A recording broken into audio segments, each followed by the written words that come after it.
Que negócio é esse de palavras que às vezes olhando eu consigo reconhecer duas palavras, mas elas estão juntas, são uma coisa só em inglês.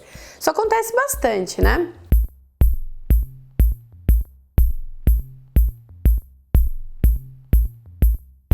Hoje a gente vai falar de coisas compostas, palavras compostas em inglês. É um recurso que acontece muito no inglês, mais do que no português. Às vezes dá uma confusão porque a gente quer formar com tradução, às vezes, a palavra do jeito que ela é em português, e aí a gente bate o olho e vê que não, que ela é completamente diferente. Como é que eu formo isso? Isso acontece muito com substantivos, que são coisas, objetos, coisas concretas ou abstratas em inglês, e também acontece com adjetivos, que são características, palavras que a gente usa para descrever alguma coisa. Então essas são as principais maneiras da gente formar esses compound nouns e esses compound adjectives. São palavras que ajudam bastante na hora que você começa a entender melhor a você aumentar o seu vocabulário, porque de duas palavras eu formo uma. Então é bem fácil de entender como isso pode multiplicar tudo que você sabe em inglês. Falando de substantivos, eu posso ter substantivos compostos que são formados por duas palavras juntas, que eu colo, né, no mesma palavra, uma palavra só, e eu posso ter duas palavras separadas, mas com um significado só. Então, por exemplo, palavras juntas, eu tenho dois exemplos muito clássicos para falar de partes da casa. Se eu for falar do banheiro em inglês, eu falo bathroom. Bathroom. Bath é o banho e room é a sala, então é a sala de banho que é o banheiro. Eu também uso para falar de uma parte da casa um substantivo composto backyard. Backyard é a palavra back, que tem a ideia de fundos, e yard, que tem a ideia de campo ou de espaço aberto. Então é como se fosse realmente um campo livre nos fundos da casa, é um backyard. Na verdade é o quintal, né? Em português a gente fala quintal e no inglês tem essas duas palavras juntas para falar a mesma coisa. Substantivos que eu tenho compostos e separados, eu tenho, por exemplo, bus driver, taxi driver, que é um pouco estranho pra gente no português, porque dá vontade de a gente falar driver of taxi, que seria o motorista de táxi. Isso não existe em inglês. O bus driver, o taxi e o bus são as características desse driver, e é que quando eu quero falar do motorista de táxi, motorista de ônibus, são duas palavras separadas, mas que funcionam com a mesma ideia, bus driver e taxi driver. Outra palavra que acontece muito com isso é o cinto de segurança. A gente não fala o de, o off, nada a ver. Cinto de segurança em inglês é seat belt. Seat belt. Então é como se fosse seat, o assento, e belt, o cinto. Então, um cinto de assento, né? E é uma palavra composta e também é um substantivo. Já na hora que eu falo de adjetivos, a gente fala de palavras mais bonitas, mais sofisticadas,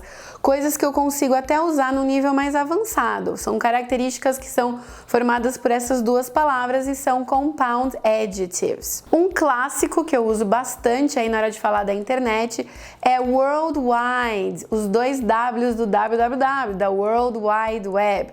Quando eu falo que uma coisa está presente ou é disponível worldwide, ela está disponível no mundo todo. World tem a ideia de mundo e wide tem a ideia de amplo. Então ela está amplamente no mundo. Então ela é worldwide, é uma característica e uma palavra linda. Palavras ainda mais bonitas, quando eu quero falar que um filme me tirou o ar, me deixou sem ar, o adjetivo que eu uso é breathtaking. Breathtaking.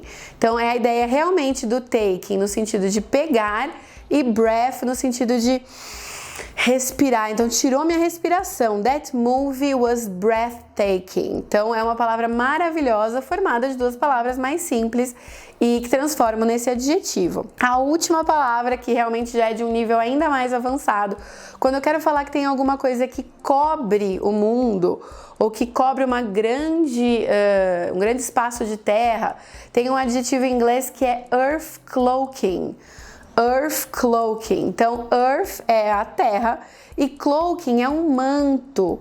É uma coisa que cobre alguma coisa, cobre as suas costas, cobre o seu corpo, né? Então eu posso falar, por exemplo, the Earth cloaking universe. Então, né, aquele universo que cobre a Terra. Então dá uma característica super poética, super bonita. São palavras que são formadas por palavras mais simples. Se você pesquisar na internet, você vai ver várias listas. Pode estudar. Deixe seu like se você curtiu. Eu posso trazer outras listas de palavras compostas aqui para melhorar o seu vocabulário. Você sabe que o meu objetivo é sempre fazer você falar mais com palavras mais bonitas e mais rapidamente. E esse é um jeito bem bacana de estudar compostos em inglês. Espero que tenha sido útil and bye! Expression of the day.